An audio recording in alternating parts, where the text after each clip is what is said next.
Thank everyone for coming out and being connected with all of us. You know, can everybody hear me okay?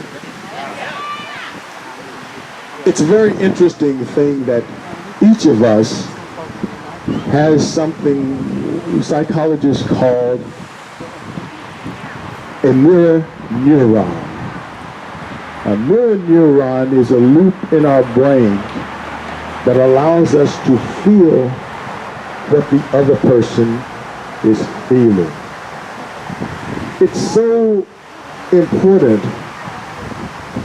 that people who are injured, let's say a football player who's injured, can actually practice simply by looking at movies of another person doing the same action. Because the brain sees it as them doing that action. And it actually speeds up their recovery, even though the muscle is atrophied. And then when they start to practice again, they notice that they recover quickly. That's why you see recently sports figures who get serious injuries. You think, how can that guy be back that fast? Because they discovered the power of this mirror neuron. That means we're all connected. You are not like me. You are me. I am not like you. I am you. Let me make it a little bit more clear. You know, each of us usually think I'm a person, and we think of ourselves as individuals. We often talk about our individual rights. And we have a way of thinking that focuses on how we are different. My friends, we are not so different. We have so much more in common than we have in difference. We focus on the difference because they are so easy to see, because there are so few. Most of our basic genetics are so common that we can interchange parts. Even though we think we're these different races, we're this different religion, I can tell you a Baptist and a Buddhist can change hearts. Right? And if we're that close that I can give you my blood and keep you alive, and you can donate a heart to me and keep me alive, if we're that close, why are we arguing?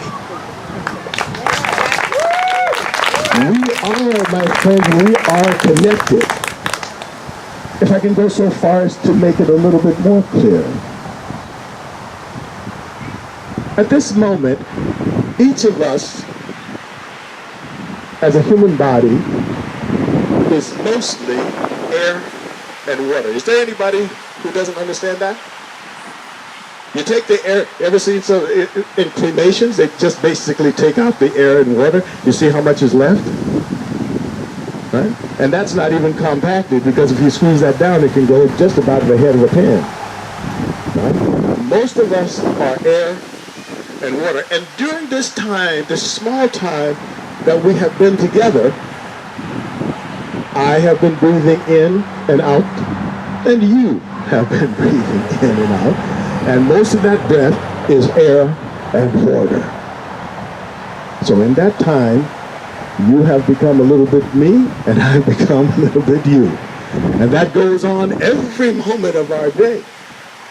And it's going on with the children that we're here trying to protect. They are not like us, my friends. They are us, and that's why we're here. We are all in this together. Now, I think I've established that point. Even though I could be more elaborate, I will say that it's not enough just to recognize that. We now know we have to do action. Now, since this is not really a political rally, but still a political rally, I will say that one of the most important things we can do, whatever party you belong to, whatever your group affiliation, whatever you think, however you think you're different than everyone else, you can vote. You can vote. But it's not enough to say, okay, I'm registered and I vote. We have to get every person, especially all those marginalized people who don't think that they have any power, we have to reactivate their power by encouraging them to vote. Register and vote.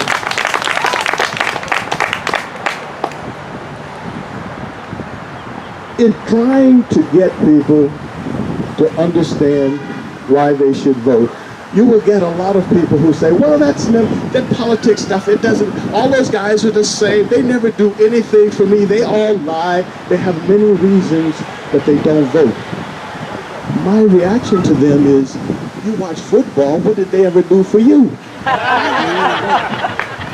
You know, you go and do all kinds of activities that are not only useless, they're counterproductive. They harm your health. You smoke, what does that do for you? You drink, what does that do for you? You drive when you're drunk, what does that do for you? You do all kinds of things. And it doesn't help. Why only this thing?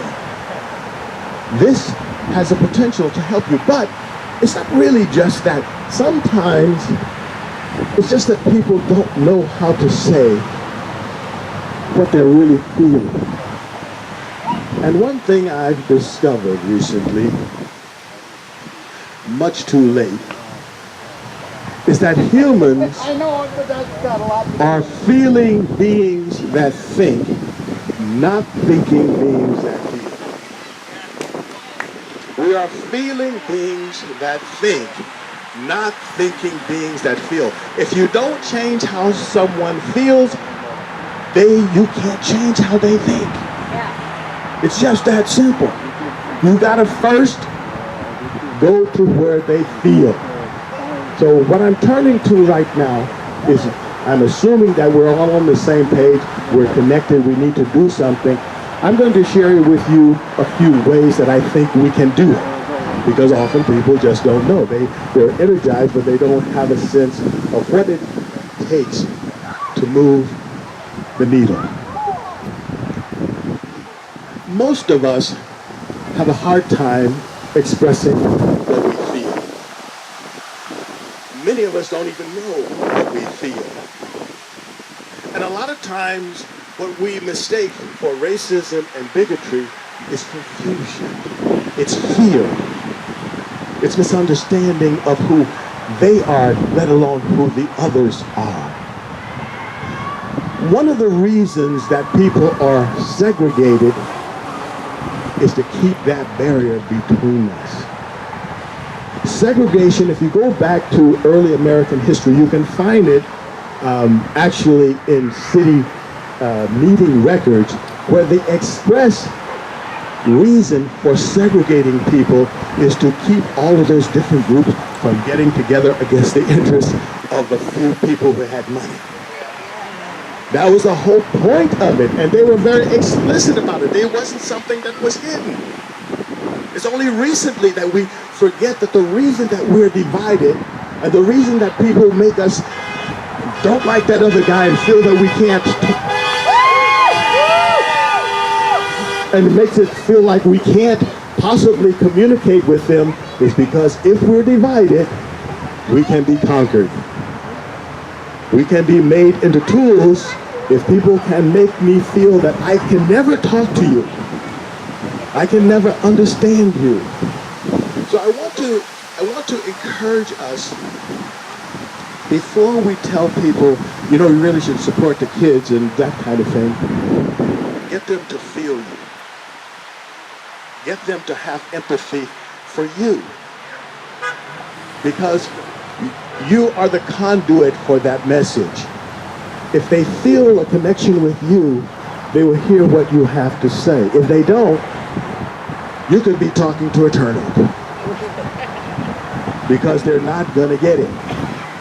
They don't. Believe me, I'm a person who's mostly in my frontal cortex. And that's why I often miscommunicate because I'm not talking to what people feel. I'm trying to get them to think something different. And I'm also trying to change the way I talk to people. So I'm trying to share that with you. And I've had some very interesting experiences. I'm the Buddhist chaplain at the prison, and I'm working with people all the time about this kind of thing. How do we communicate? How do we actually have a group called the Compassionate Outreach Group, and we're actually studying how to do that. And one of the things we understand is you got to remember that mirror neuron thing I was talking about? That's the part that they have to connect with you too. They have to feel something for you. So what do you do to make them feel that way? Well,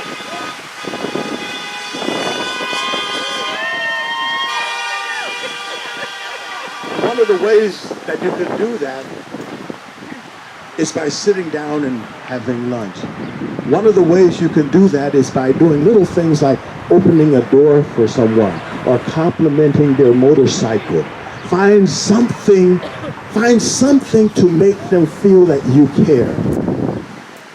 Compliment them on something.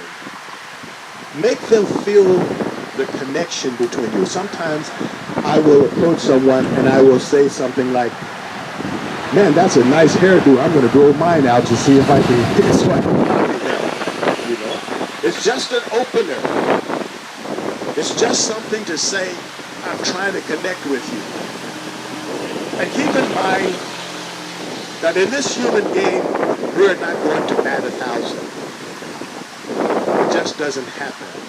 But in the process, we have to keep remembering that we cannot let perfect be the enemy of good. We may not be able to get our whole message across, but we can get something across, and we can nudge it. But the important thing is, in the end, to make this connection. Many people think that if we can't get the top politician to agree with our idea, that somehow we haven't moved the needle. Not true, my friends. Leadership is an illusion. Those people are following. Look at them. They watch the polls all the time. If they were leading, we would be watching what they're doing. No, they're watching what we're doing, and we need to lead them by doing exactly what we're doing today. Many of our politicians think that we can't get the message across unless we, what I call carpet bomb the populace with TV ads. I want to invite you to go granular. To go granular means that take your power back. Your power is at coffee. Your power is anybody who's in your family that you can send a postcard or a letter to. Your power is the person that you see in the grocery store and you say something nice to them. Because hurt people, and people are walking around in pain, and then they can't hear a message of compassion. So any little thing that you can do to make people feel a little better, to relax a little bit, every smile that you can put out, that's powerful. Every time you can get someone to see, like we're doing in our Compassionate Outreach Group, we do a thing where we have tentacles out in the prison, and if there's anybody who misses their parole date, somebody don't get parole and they thought their mother dies, they have a birthday or something, we send them a handmade card made by the other inmates. And it's amazing what that does. Guys who are like the hardened old criminals come to tears. One guy said, "I have never had a birthday card in my whole life." This guy's almost 70. And he's been in prison most of his life. And he said, he was in tears. And nobody's ever sent me a card. When we can start to soften people that way, now they can hear the message of the children. all those, that's your power. That is your power. That is the power to change people. That's what you can do. Whatever the politicians do, we live in with our fellow human beings. We can change that. Take back your power. Live the world you want to see. Vote, register, vote, encourage other people to vote. And when you vote, vote for policies and people that do the most good for the most people most often. Thank you.